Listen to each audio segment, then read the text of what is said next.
মালদার কালিয়াচকে নওদা যদুপুরের সালেপুর মোমিনপাড়ায় সংঘর্ষ শুটআউটের ঘটনায় জড়িত দুষ্কৃতীদের ধরতে এবার ড্রোন ক্যামেরার সাহায্য নিল পুলিশ। বৃহস্পতিবার ঘটনাস্থল থেকে প্রায় ৪ কিলোমিটার দূরে ড্রোন উড়িয়ে গোপন ডেরা থেকে গ্রেপ্তার করল ২ সন্দেহভাজন দুষ্কৃতীকে। উল্লেখ্য, গত মঙ্গলবার মালদার কালিয়াচকের নওদা যদুপুর অঞ্চলের সালিপুর মোমিনপাড়ায় তৃণমূলের দুই গোষ্ঠীর মধ্যে সংঘর্ষের ঘটনা ঘটে।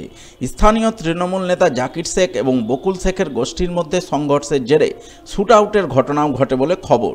সেই শুটআউটে বকুল গোষ্ঠীর এক তৃণমূল কর্মীর গুলিতে মৃত্যুর খবর মেলে। যদিও পুলিশের পক্ষ থেকে দাবি করা হয় নিহতের দেহে গুলির চিহ্ন মেলেনি, তবে পুলিশ এই দাবি করলেও ঘটনাস্থলে গুলির খালি খোল পড়ে থাকতে দেখা যায়।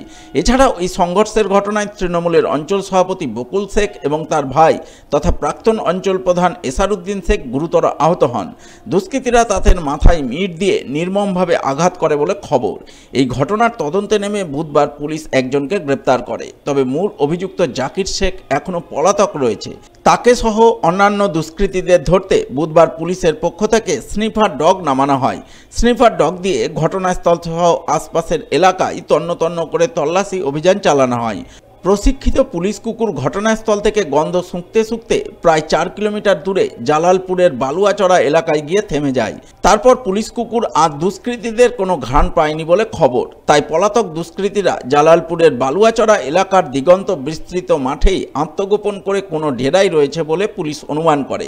সেই মতো আত্মগোপনে থাকা দুষ্কৃতীদের ধরতে বৃহস্পতিবার সকাল থেকে ওই এলাকায় পুলিশের পক্ষ থেকে ড্রোন ওড়ানো হয়। গোটা এলাকায় ড্রোন ক্যামেরার মাধ্যমে তন্ন করে তল্লাশি অভিযান চালানোর ছবি নজরে আসে।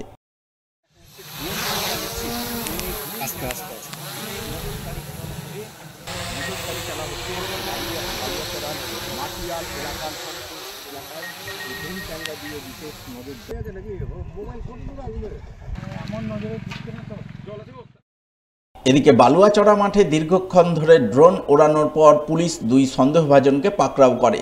তাদের বালুয়াচড়া মাঠের এক গোপন ডেরা থেকে আটক করে বলে খবর। প্রাথমিকভাবে পুলিশের অনুমান সালেপুর মোমিনপাড়ায় সংঘর্ষ শুটআউটের ঘটনার সঙ্গে তাদের যোগ থাকতে পারে।